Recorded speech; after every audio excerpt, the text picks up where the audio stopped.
my content that you wanted me to be on your podcast? Just understanding and being able to leverage LinkedIn the way that you do is something that people aspire to. But unfortunately, and one of the things I want to talk to you about on the podcast is I get a lot of, "Hi Spam. Frank, I'd like to connect." Yeah. Okay, I'll connect with you. "Hey, would you like to buy this, and this?" It's And I called go, it's called "Buy a guy a drink first." yeah, it's called connect and pitch, and it's very annoying. And the reason why people do that is because they are not treating. And I'll tell you, you asked me about it on the podcast Yeah, because I let's will. get I into will. it. But love I that. call it. I wrote a blog about it about 4 years ago, and I called it "Show Up and Throw Up." Ooh, nice. Well done. You don't want to be showing up and throw up. I say show up and follow up. All right. All right. So I'm going to read the intro, and we'll dive in. I know you know your subject, so I'm not concerned at all. We will not run out of time. Things to do. We'll run out of time before that happens. Let's go. I'm All ready to right. rock. I'm ready to rock and roll. Benvenuti a tutti. Welcome everyone to Selling in the Age of AI, the podcast where we respect the tech but place human to human contact squarely at the top of the sales pyramid. I'm Frank Somma, and today I am thrilled to have a huge LinkedIn expert. I have followed this guy for years. Over the past 3 years, Joe Apfelbaum has trained over 1,000 companies. I got to stop there. Over 1,000 companies in 3 years. That's unbelievable. Talk about expertise. And he's trained them on how to leverage LinkedIn and most recently how to use AI for business development and marketing. He's a digital marketing expert and the CEO of a marketing agency that's been ranked on the Inc. 5000 as one of the fastest growing private companies in the U.S.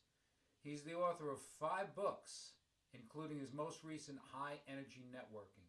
Joe is the founder of an AI sales assistant for LinkedIn, a software he developed with his team to help LinkedIn users maximize the platform and save time using AI that learns your voice and can help craft some comments and content. When he's not on stages all over the world inspiring and educating professionals, he spends time with his 5 children rollerblading and rapping in Hillside, New Jersey. So when I read that, I go, Joe, can you open up with a rap for us? Yo, yo, yo, my name is Joe. I'm the B2B to B2B AI pro. If you want to grow your business, let me show you how. Step number 1, have a strategy, because the right strategy will save you a decade. My goodness. Oh, my God. Joe, unexpected. But fabulous. 5 kids, man. Run them down. Sons, daughters, give me the age range. Yeah, 9 to 19, 3 girls, 2 boys. Very proud of my kids. I've always wanted to be a father. That's like the thing I've always wanted to do. My mother instilled I'm one of 6. My mother instilled in us that we have to have as many kids as possible. And I grew up Orthodox Jewish in Brooklyn, New York, and having a big family, it was very important to me always. But I watched my mother try to grow her business in the Lower East Side after not making a lot of money and eventually go out of business. So I kind of like part of my childhood trauma is watching my mother, a female-owned business, go out of business. And so I'm very, very committed to helping people be able to do what I did, which is be able to grow my marketing agency to be one of the fastest growing privately held companies in the United States. We were on the Inc. 500 at number 178. And it's because of strategy. That's what I believe. Luck is great. Luck happens when you take a lot of action and you have a great strategy. Absolutely. Strategy means everything. Planning and strategy.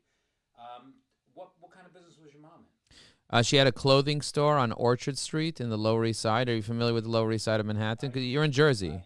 Yeah, I grew up in New York City though, Oh, and I shopped Orchard Street for clothing all the time. on Sundays. Booth to booth to booth. Yeah. So Yes, maybe you even went to my mother's store at some point while you were it's looking for a possible. nice couture for a coat or something. It was my first introduction to negotiating price. Right. So I would stand on the street sometimes and I would bring people in. I would have a rack of clothing, $5 each. And when somebody would stop and look through it, I'd be like, why don't you come into the store? We have even better deals inside the store. See, this is it's so funny. I wrote in my book about my friend Joe and I that worked in a gift shop.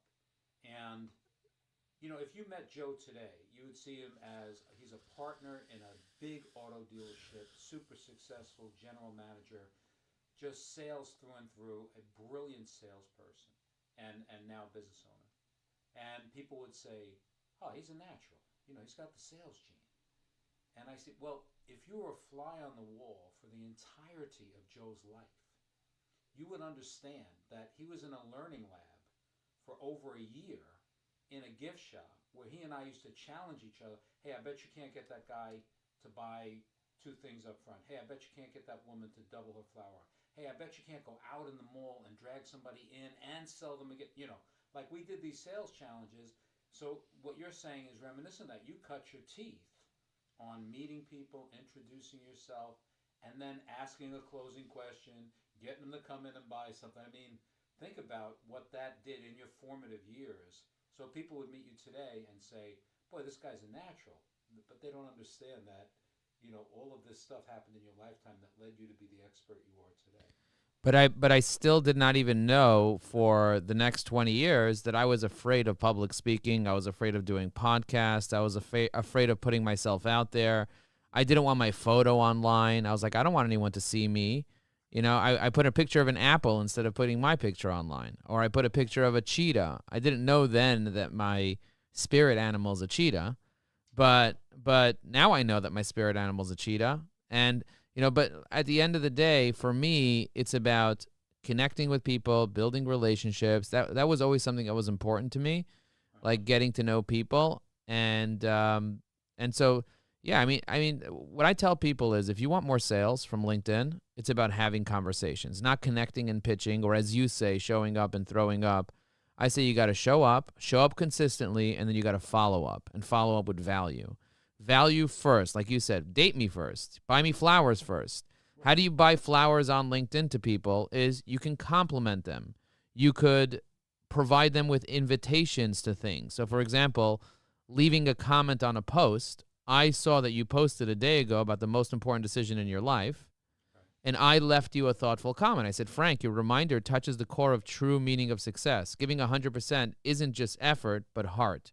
Connecting authentically in a time where AI can help us serve with a genuine presence, truly inspiring to see this kind of intentional approach. So that's what I said under your post of your video. I was the only one that commented on the post because there are some strategies I'm going to give you to get more comments on the post. But at the end of the day, it's like now I have equity with you. Now I added value to you. So maybe I'll also DM you on LinkedIn. I'll be like, hey, Frank, I noticed that you posted this incredible post and it really inspired me. Thanks for posting it. Right. Or maybe what I'll do is I'll take your post and I'll run it through a post review tool. I created one called postreviewtool.com, which will actually analyze your full post, and it'll score the post based on the content on the post, telling you if you have a good hook, if you have too many hashtags, if you don't have enough content or whatever, and it'll give it a score out of 100 where you're holding and it tells you all the different things you can improve on the post. So I used AI to build that out. So what I'm doing is I'm constantly using AI to improve what I do, but also to help my clients be better and do better. So there's a lot to unpack there, but what's super interesting to me, and the reason that we started this podcast, is because I had a lot of sales professionals that came to me in fear of losing their jobs because, AI was all over the place and everybody's going to be replaced by AI. And what you're saying is that you're using the tool, and this is what we want to get across to professional salespeople. Listen, if you're commoditized, if you're in a business and I can replace you with point-and-click technology, you're out. I'm going to replace you. However, the real sales profession, the folks that understand human connection, like you said, follow up, providing interesting commentary, shepherding people through the process of buying, those are the folks that need to learn to leverage AI, Joe, in a similar way to what you're just describing to us, and their jobs will be enhanced and not in jeopardy. Is that 100%. I mean, I'll give you a very clear example. If you're a sales rep, you probably are good at sales, right? You're not terrible at sales. The problem is that you're not good at getting people's contact information. So, for example, if I try to connect with Frank, this guy named Frank Somma, that's my connection, I could email him. I can call him. Now, he does put his email on his LinkedIn, but he doesn't have his phone number on his LinkedIn, 732-822-5990. Where can I find his phone number? So I have a technology called AI Research. And when I click on, for example, Grok will go and look you up on Amazon. It'll look you up on franksomma.com. It'll look you up on dozens of different websites, and it'll compile whatever it can. It'll find you on Twitter /fsomma. It'll find you on Instagram /franksomma. It'll find you on Facebook /sommafrank. It'll find you on LinkedIn. And it'll compile everything and put it for me front and center. And me as a sales professional, I now have one button that I push, and AI does the work for me. And now I can pick up the phone and build a real relationship with you because I'm already good at sales. Here's the other thing is, if you're not good at sales, you don't understand that you need to deal with rebuttals. So you wouldn't be able to, even if you tried to do sales with AI, it wouldn't work because you go to AI and say, be better at sales. So it's going to say, speak to more people or whatever. It's not going to, but if you're a sales rep, you're going to be like, I have this specific list of rebuttals that I'm getting from this client, and I'm not sure what to say. Can you give me suggestions? Now AI is giving you suggestions to your rebuttals, but if you weren't in sales and you were not using AI, you wouldn't be able to even tell it what to know. That's why I'm writing a book called High Energy Prompting, because if you get really good at prompting, you can use the skills you already have to get better at your own job so that you become not replaceable. As a matter of fact, all the people that are not using AI are going to be left behind because AI is like a tool. It's an amplifier. Imagine you're a carpenter and AI was a hammer. Now, you can give a hammer to a child, it's just going to break windows, right? But if you give a hammer to a carpenter, what are you going to do with it? You know, like, what are you going to do with it? You're going to do some incredible things, like open up a can of beer. You're going to do some incredible things with the hammer. If you give it to a white collar person, they're going to use it as a paperweight. They're going to use it as a piece of art. They're going to sell it, whatever they're going to do to it. But a carpenter with a hammer, you know what they're going to do with the hammer. That's insane. You give them a chisel and a hammer. So using AI, you're giving you a whole tool set for you to use your already known expertise and take it to a whole nother level. It'll help you market yourself. It'll help you ideate. It'll help you brainstorm, all that stuff. So it's essential that you become friends with the AI instead of getting scared of it, and use it as a tool to help you take your life to the next level. Like, even, for example, even me being on this podcast, I asked AI to give me suggestions for the interview, for the Selling in the Age of AI podcast. And it told me, talk about my journey and the origin of evyAI, talk about how evyAI transforms sales in the AI era, talk about real-world examples of success stories, talk about the challenges of AI and sales and how to overcome them, talk about the future of selling on AI, talk about personal insights and motivation, and it breaks down exactly what to say and how to say it. Now, if I was reading, you guys would be able to tell that I'm reading. I'm clearly not reading. Instead, what I'm doing is I'm being guided by an AI that looked at 20 sources and downloaded all your podcasts to inform me how to best speak to your audience. So when you have this level of research, and I did tons of research on you, and I just clicked a button. I know that you authored highly rated books, including B2B is really P2P. I already did my research on you, but I did it in a lightning speed with the ability for me to connect with you deeply. I don't know if that makes any sense to you. It makes a ton of sense, and I have to wade back through some of what you just said. And the first thing is, you mentioned that you have a tool to find information. So all the sales professionals right now just lean forward into their chairs and they put their ears out because they're like, wait, what tool is this that I can get contact information, and how do I get that tool? So let's start there. Okay, so let me tell you something very interesting. AI can find you anything you want that's already online. You don't have to Google things anymore. There's a new concept called AEO, Answer Engine Optimization. Whereas you used to go into Google and type in a keyword, now you go to ChatGPT or Claude or Grok or Perplexity, and you ask it a question, and it does Google searches for you, finds you everything, and organizes it and gives you the answer properly based on all the different sources that it did research on. That is called AEO. Okay, the answer engine optimization, in order to get into those results.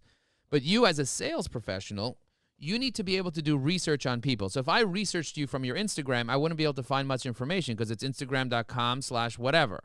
A lot of times it's Big Betty 75. It doesn't help me. It doesn't tell me anything. But if I research you based on LinkedIn, Frank, I know your first name. I know your last name. I know every book you wrote. I know every company you worked at. I know who your mutual connections are. I know your location. I know you're in Jersey just like me. I know everything that's going on, and I know all your posts. I have everything about you, and that I feed to the AI, and then I start researching. So I built a technology because I trained over 1,000 companies. I know what the problem is. Like they say in Brooklyn, yo, what's your problem, huh? What's your problem, huh? So the problem that people have on LinkedIn is that they don't have the creative ability to write posts. Even the posts that you've written need work. They don't have the ability to organize their connections. You have thousands of connections. They're not organized properly. They're not segmented, and they're not researched. You don't have the contact data of all your connections. Even you put your phone number on your website, but you don't put it on your LinkedIn. So if I want to call you and I want to hire you, or if I want to call you and I want to offer you some of my services by building a relationship first and seeing if there's a pain, what I need to do is I need to start doing research, but I built a tool that combines all the problems that a sales professional might have and puts it on the side of your browser as an extension. And it complies fully with LinkedIn's terms and conditions because we're called a human-in-the-loop automation, which means we don't actually automate anything. We just allow you to do things faster. So if I want to message you something, I have templates ready to go for every possible thing that you need. For example, I did something called the Influencer Summit, and I wrote detailed notes of everything that was said in the Influencer Summit last week. There were 8 top influencers, 1,000 people came. It was amazing. And so I wrote all the notes for each of the 8 influencers and all the things they shared over 4 hours, and I have the notes available. So you might say, Joe, I would love to get the notes. I just push one button inside evyAI, and the notes go into a DM in LinkedIn, and it gets sent to you, just like that. So I realized, you know what people need? People need content. They need images that look like them, organized nicely. People also need to have their connections organized into lists and research to be able to done in all their connections, including contact info and including everything about you, including if I need to introduce you to somebody, I want to push a button and an intro gets written. I don't want to have to think about it and start prompting and dealing with all that. I want to push a button and it gets done. And then the third part is I want templates. I want my templates organized so I know what to say and I don't have to rely on AI. In the age of AI, when you could be more specific and not rely on AI, it's better for you not to use AI. Because I know what I want to send you. I don't want to have AI have to write it and now I have to tweak it. I know what I want to say. I have it as a template and I want it ready to go. So if you do content generation with AI support, if you do profile and connection organization and research, and you have your templates, that's what evyAI does, and it does it really well. The problem is that people buy tools and they don't end up using them.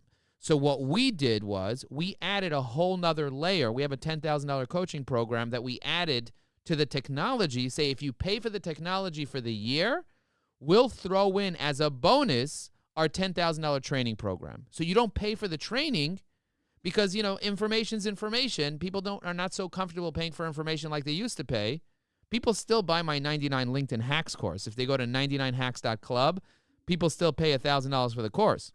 But if you want our evergreen networking training system that includes frameworks, checklists, cheat sheets, scripts, it includes tons of resources and everything available for you instantly with a 9-module course, with strategy sessions that happen every month, with weekly sessions from our clients that sit down and organize events for people to get recommendations to each other, for people to do posting parties, and tech support that happens every day, twice a day to teach you how to use LinkedIn.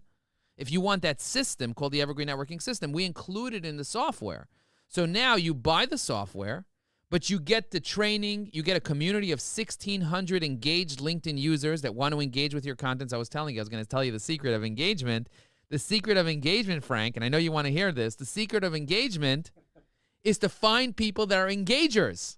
Not everybody on LinkedIn is capable of engaging because of their personal development hasn't reached a level of where they don't care about other people's opinions.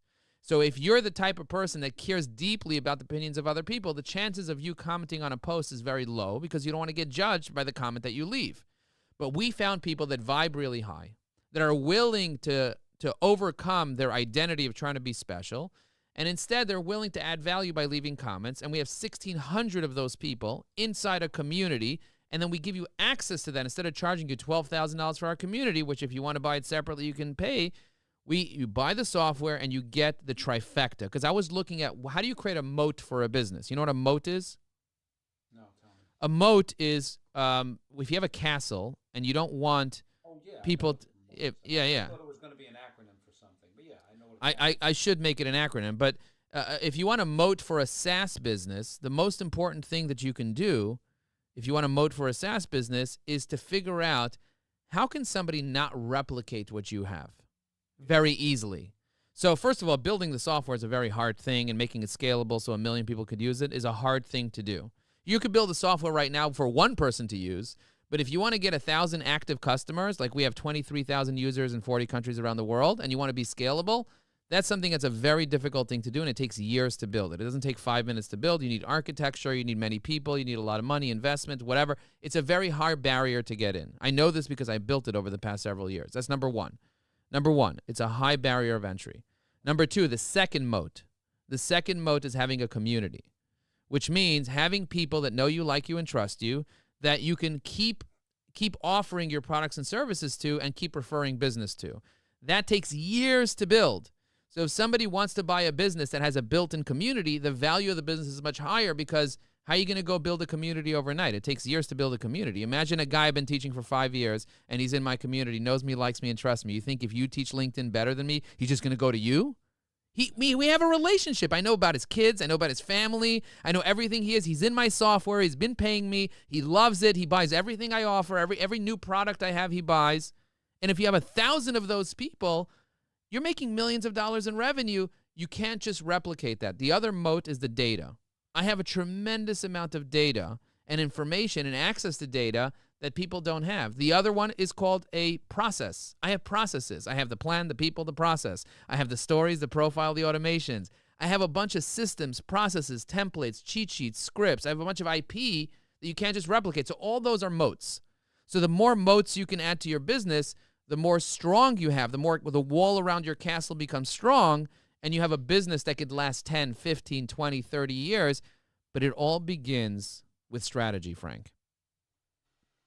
That's fantastic. And, the idea of having access to something like that. So who are the clients, let's say sales organizations, or is it solopreneurs?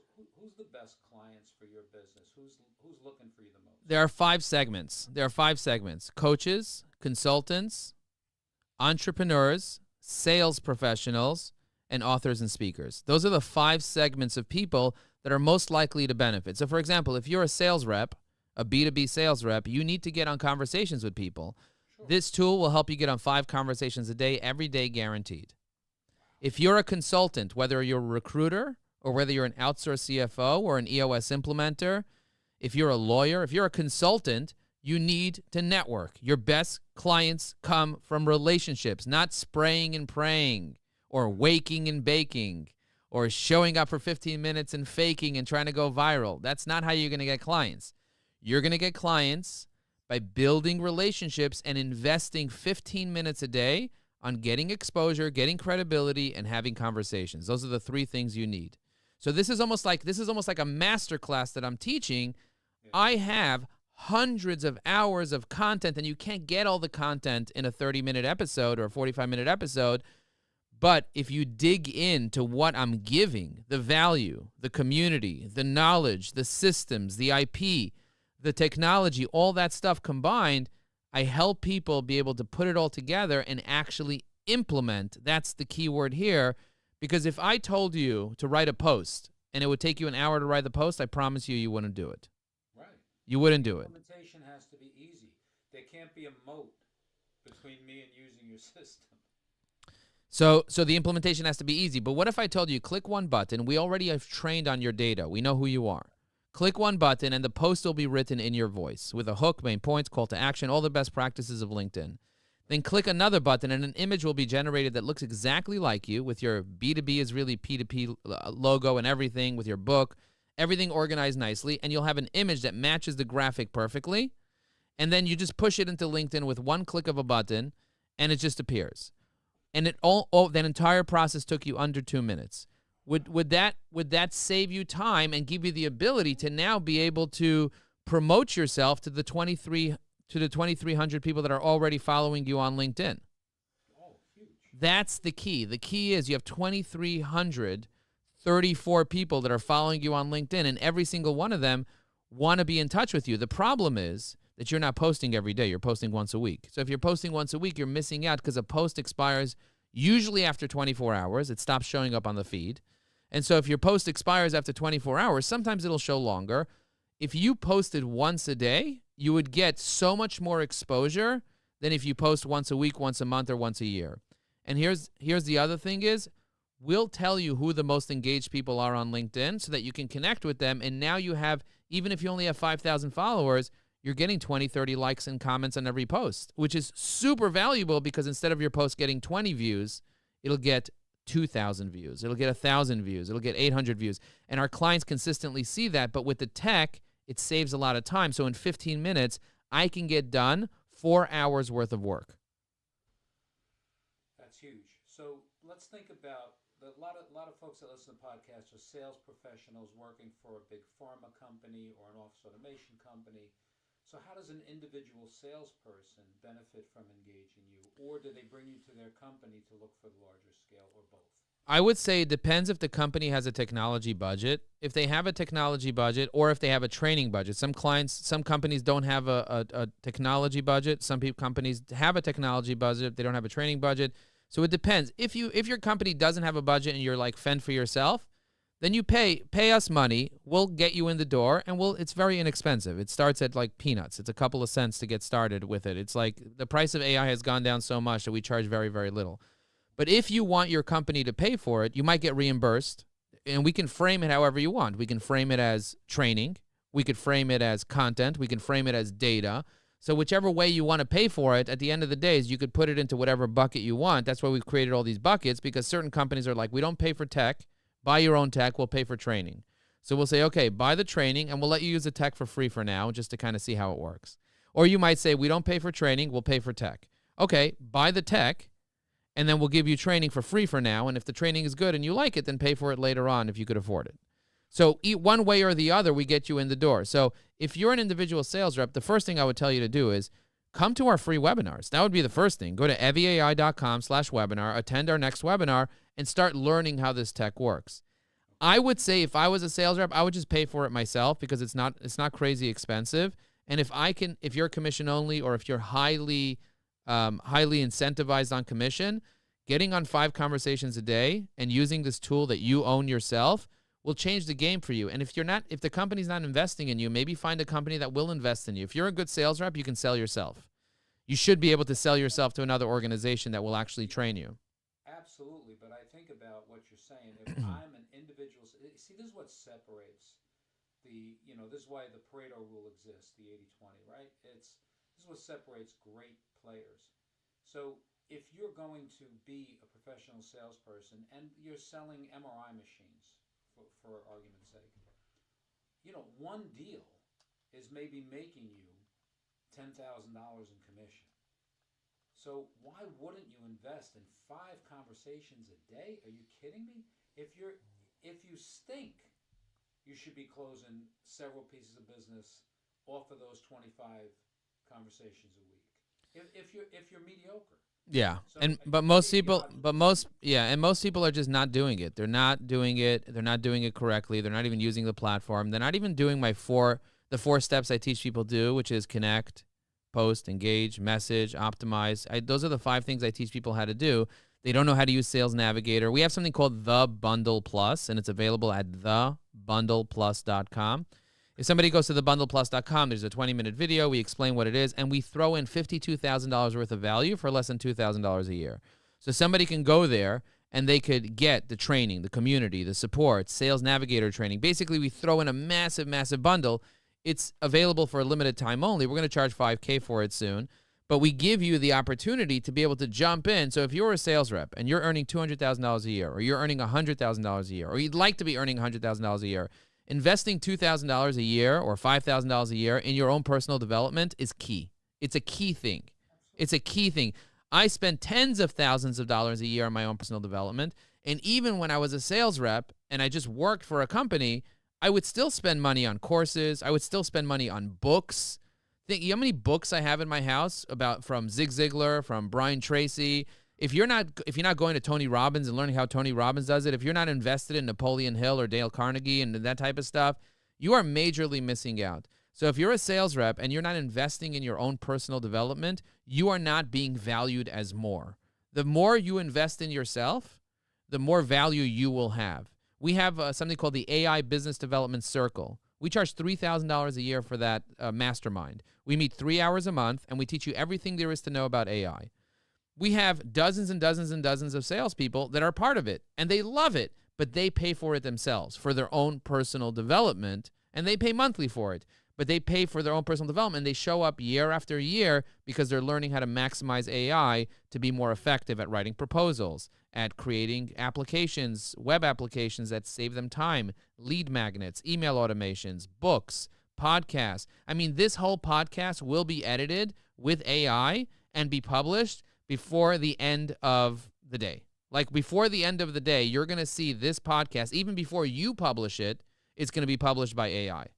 And you're going to Google your own name, Frank Somma, and it's going to come up on Twitter. It's going to come up on Facebook. It's going to come up on LinkedIn. It's going to come up on YouTube. If you have a Google alert set for your name, Frank, and I hope you do, you're going to get notified that this thing is online all over the place. And you're going to be like, damn, son, this guy Joe's on top of his game. But it's not even me. It's AI doing it. It's not even me. Learning how to use AI is a major competitive advantage. So if you want to get a new job in the age of AI, if you want to get paid more, learn how to use AI. By the way, the second the phone starts ringing and I have a prospect that I'm about to get on the phone with, I already know more about the prospect than most people that person spoke to in the past year. Joe, there's so much wisdom in what you're saying, and I want to go back to something that is as old as me, and that is investing in yourself. And I think that people miss this part of it, and that's why there's a smaller percentage of the sales population that outrights everybody else. And the best people I've ever seen are people that have no problem investing in themselves. And like you said, all the greats. The old stuff is important. You got to read Napoleon Hill. You've got to read Dale Carnegie. These are Frank Bettger, for Pete's sake. I read the first chapter of Frank Bettger's book, How I Raised Myself from Failure to Success in Selling, at least 100 times. Just chapter 1. Unbelievable. It's an absolute lesson on humility and hustle. And there's a lot of wisdom in some of this old stuff. And then going forward and thinking about how you've got groups of salespeople that will subscribe monthly to become a part of something. And think about the offshoots of that. Joe, not just the knowledge. Look at the knowledge they're getting in AI, the way they're facilitating the work, the way they're going to sound better when they talk to the customers, the experience they're going to bring to the table when they speak to the customers. And on top of that, they're meeting all of these other professionals. They're part of that network. Who you hang around with will determine where you're going to go. You are the average of the 5 people you spend the most time with. Jim Rohn, who I'm a big, big fan of, he was Tony Robbins' coach. I mean, he said things that when I used to listen to them in the beginning, I thought were the most simple, stupid things. But when I thought they were stupid, I was actually stupid. Because it's the simple things. It's tying your shoes that really matter. It's like literally the most simple things that you can do are the things that will have the biggest impact. And when you start doing the simple things, that's when you, so like, don't ask yourself, oh, I know this already. Or don't say, I know this already. Say, how well am I doing this? Right. I mean, the biggest impediment to improvement is not a lack of knowledge. It's the belief that one has the knowledge. Yeah. Beliefs are everything. Beliefs are everything. I mean, as a sales professional, if you don't have optimized beliefs, you're never going to be successful. Absolutely true. It's it's all of these things, right? So think about the resources. Talk about Jim Rohn. I listened to Jim Rohn in my car on cassette tapes back in the day, and still to this day, I quote all my favorite Jim Rohn. I had talked to some salespeople, and I actually got to use this once. I had my pencil and my paper, and I'm asking, the guy's name is Dennis. I'll never forget this. And I said, Dennis, what's the forecast for this month? And he said, well, I had to go and visit my mom. I said, Den, I don't want a story, just a number. See, the reason I made the boxes so small is so a story won't fit in them. And Ooh. that was Jim Rohn. That was a Jim Rohn line. And when I used it, I laughed out loud. I said, Dennis, I've been waiting my whole career to use that Jim Rohn line. That's just Wow. Do but you he s- was amazing. The reason the box is so small is so his story won't fit in it. and most people don't even realize that networking is a game of personal development. Sales is a game of personal development. Professional speaking, being on podcasts is a game of personal development. I mean, I remember the first networking event that I went to. I was so scared of going to that event. I was so scared of the people. I was afraid of what people thought about me. I was so afraid. Now I walk into a room and everybody loves me and I love everybody and I get to know everyone and I'm the one that connects everybody with each other. I'm kind of like the glue in the room. But I used to be so scared. And I know that you hosted an event, a Connect and Elevate networking and seminar event at the American Hotel back in Freehold, New Jersey, Yes, right? sir. And that was in September of 2024 at 5:30 to 9:30. Are you still hosting those types of events? I did that because there's a guy that I met. His name is Matt. And a friend of mine said, you've got to meet Matt. He's your kind of kid. Yeah. And so when I met Matt, Matt wants to do more speaking. He's 35 years younger than me or so. And Matt's blind. And Wow. his story, how he overcame his vision loss, which happened to him when he was 21 years old. Now he owns a business, he owns a gym, he's a personal trainer, and he is as inspirational person I've ever met. So I wanted to create this event because I can and bring Matt in so that he could get up in front of a group, tell his story, leverage himself as a speaker, get that experience. So that's why we ran that event. And no, I haven't done another one with him. It doesn't fit into what I'm doing with my life these days, but he was phenomenal. Joe, I wish you could have seen him. Yeah. The No, kid I was just I outstanding. can't even imagine how good the guy was. Like I was saying, it sounds unbelievable. So do you do events regularly or are you not doing events I don't. anymore? I don't anymore. I get hired to speak at events, Okay. but I haven't run my own in quite some time. Don't really have a desire to do that. Mostly my life now is consulting and coaching for teams inside of companies. I'm not even getting up on stage that much anymore.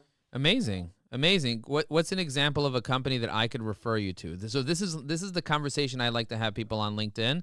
What's the type of company that I can refer you to? Who's somebody that needs to hire you either to speak or to train? I do very well in insurance companies. I do very well with real estate companies, and I do very well with anybody selling hardware, be it copiers, computers, VoIP systems, MRI machines, whatever. If you have a sales team that goes out and makes commission by selling the eye doctor the equipment he uses to examine your eyes, I'm the guy you want in front of your sales team. Do you remember when we first connected? Do you remember the time that we first connected back in 2016 when we first connected on LinkedIn? I can't say that I remember. It was a long time ago, but Yeah, no worries. I mean, you invited me. You called me Joel, Joel. My name is Joe, by the way. But it was funny because a lot of people call me Joel. And you said in January, I'm doing a cool event in Monmouth County. It features a nice buffet dinner, an hour of networking, followed by my life management and goal setting seminar. Do you sure. remember doing those types of things? I did that event because I was launching my career as a speaker and I had no video content. So when no one will hire you without video content, and you can't get video content on stage unless someone hires you. So my coach said to me, do your own event and create the video content. So I hired a two-camera shoot for that event, and that was the first video content I was able to put on my site. Do you still have that out there? Do you still put it out there, or did you create new content since then? Oh, there's plenty more. Like now it's changed over the years, but that content is still mixed in here and there. I love that. I love that. Really, really powerful. Okay, well, I love that you work with copier companies. That gets me what to think about. They say the copiers are going out, but they're not really. People still need to copy pieces of paper. People still need to print things. People still need office automation and things like that. I love that you're working with real estate. I love that you're working with financial services and insurance. It's really powerful stuff. The So, insurance became the biggest thing for me, Joe, because back in when I first started working with insurance companies, I didn't understand their business. I didn't know the model. I got hired to speak at a convention, 6, 8 years ago, whatever it was. And I started meeting insurance professionals. And one of the companies that I met there hired me, and I did extensive work with them out in Michigan. And what I learned is that insurance melds perfectly with the way that I teach selling. Selling to me is fiercely personal. Like you hear these things about, oh, rejection, don't take it personally. Yes, I take it personally. I am what I'm selling. Yeah. Anyone can sell anything, but getting Frank Somma is the differentiator, whether I'm selling a microphone or I'm selling insurance. And in the insurance business, more than any other business that I've encountered, the individual you're dealing with needs to have that credibility and integrity. I mean, who are you going to call on your worst day? Your house burns down. You want to call an 800 number and get somebody in another country? Or Yeah. you want to call Joe, Yeah. your insurance agent. Hey, Joe, this just happened. Yeah. I'll be right over. I got you. That's Yeah. what they're selling. And Yeah. it just fits in my model of sales so well. So I love working with insurance. Real estate is similar in that I find that real estate professionals, by and large, when I go out to talk to them, are very much one-hit wonder because somebody buys a house and they usually stay in it, for 20 years or whatever. And the best that I've seen, there's a guy named Scott Einbinder. Okay. Scott. Nope. Don't know. He trains real estate companies, and I shared a stage with him, and it was intimidating. He's the most dynamic, high-energy guy you ever want to see on stage. I love Scott. He's been on the podcast. But anyway, what I found the best real estate folks do is they understand what you and I understand about selling, networking, follow-up, and continuous content with their customer base, and that's how they elevate. Amazing. I love that. I'm looking at Frank from 8 months ago. You posted his video, Frank, Scott Einbinder. I saw you posted his video. Fantastic. Yeah, I'm gonna leave a comment on the post so you're gonna see, so I can look at it later. But I love connecting with people and seeing. I see he's in New Jersey as well. So I would wonder if you would possibly be open to doing some type of event in the near future where we bring together the top minds in B2B sales, and we do a small event. It doesn't have to be a massive event. It could be 30 VPs of sales getting together in a room, and then we have 3 or 4 of us. We each invite a couple of VPs of sales, and then we have a conversation with them and build relationships with them. Would that be something that you would want to do in the near future? 100%. That would be awesome. In New Jersey, it doesn't have to be far from your house. It could be near Englishtown, near where Scott is, or wherever. We'll find a place. But we should definitely talk about that. I think there would be an opportunity there, especially because you're so well known in the industry and you're speaking to so many people, and so is Scott. And so if we bring people that have, what would you speak on? You would speak on B2B is really P2P? Is that would be your thing? I think so. My expertise, so I'm an NLP guy like Tony. Okay. Yep. My education NLP, and that's, understanding how to communicate better with people and I've always said when I talk to companies and I train these so-called soft skills, yeah, it's making better people makes better employees and salespeople. More than, I don't want to teach you the old Xerox selling model and money, authority, need, and okay. What I want to teach you is that people do business with people they like, people do business with people they trust, and people do business with people who do business with them. And if you bring that forward and you authentically connect with people and you're willing to say, I can't help you with this, you've got to be confident and real. And if you're that kind of a person, you'll be wildly successful in selling, along with some other nuanced things that I'll teach. 100%. Love that. And what do you think Scott would teach? Scott's a real estate expert. His mom and dad owned a real estate company. He grew up in real estate. He teaches real estate companies all over the tri-state area. The guy is super busy, and he just understands that game. If you're a real estate agent, Scott's a guy you want in front of you. He knows that game better than anybody. Oh my God, he would really benefit from learning how to leverage LinkedIn.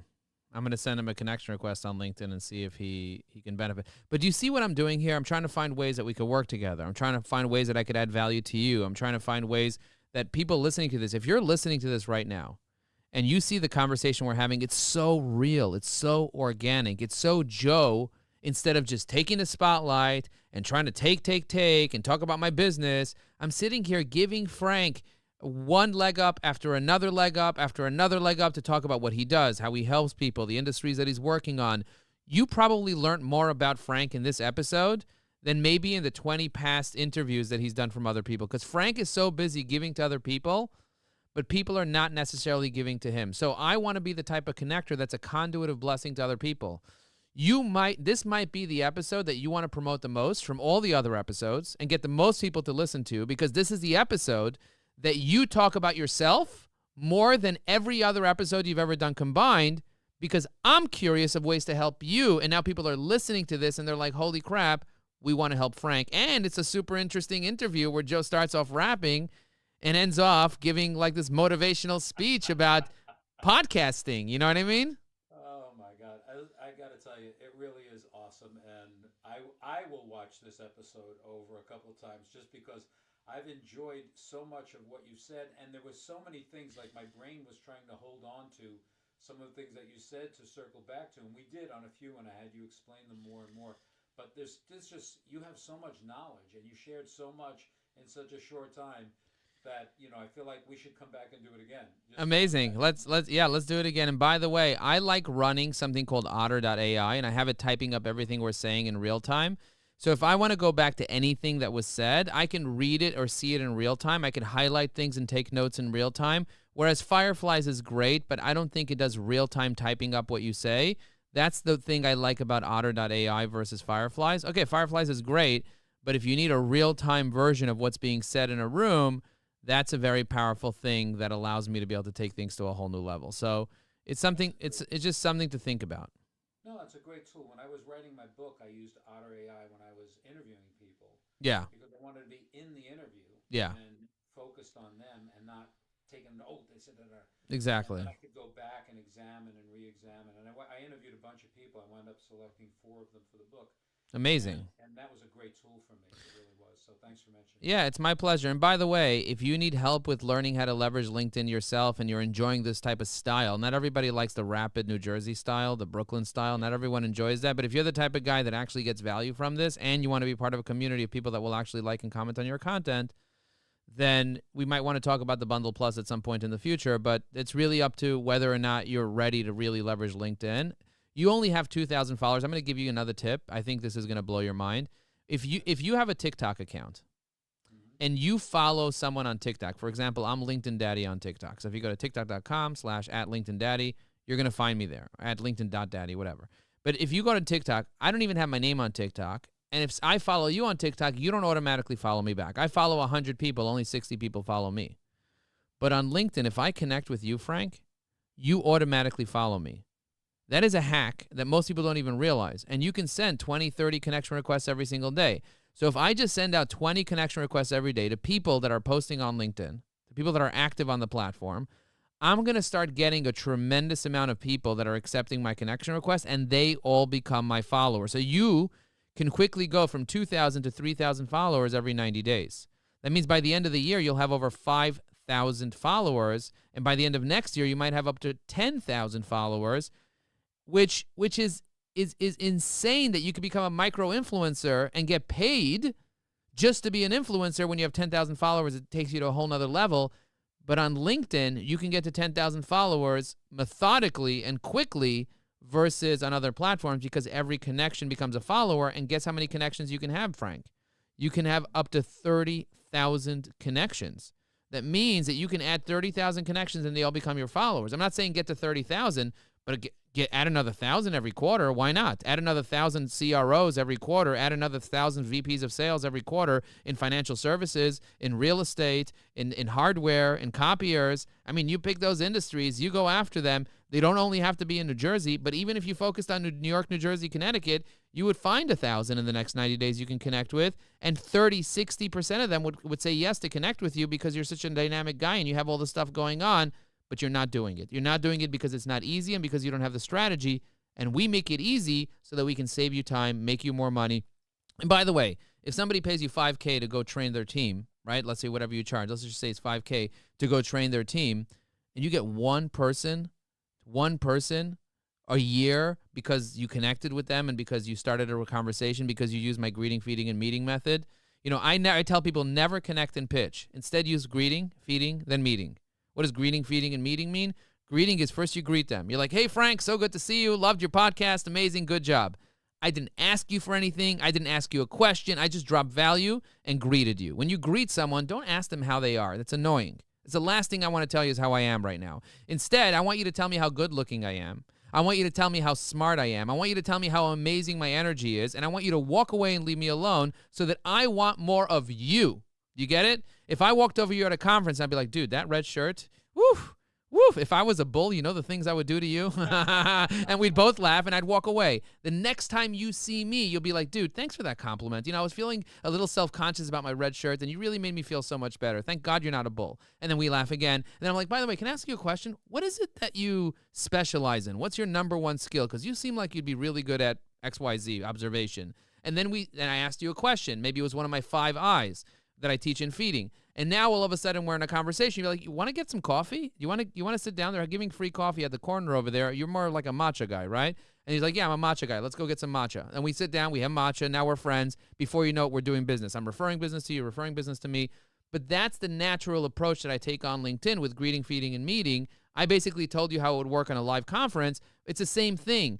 But bottom line is I have 9 modules I walk people through: the plan, the people, the promise, the stories, the profile, the automation and technology, and then I teach you how to get awareness, credibility, and then book meetings. And that's kind of, each one of those has 3 or 6 within them, and that's kind of like how I break up the whole framework. Everybody has a framework.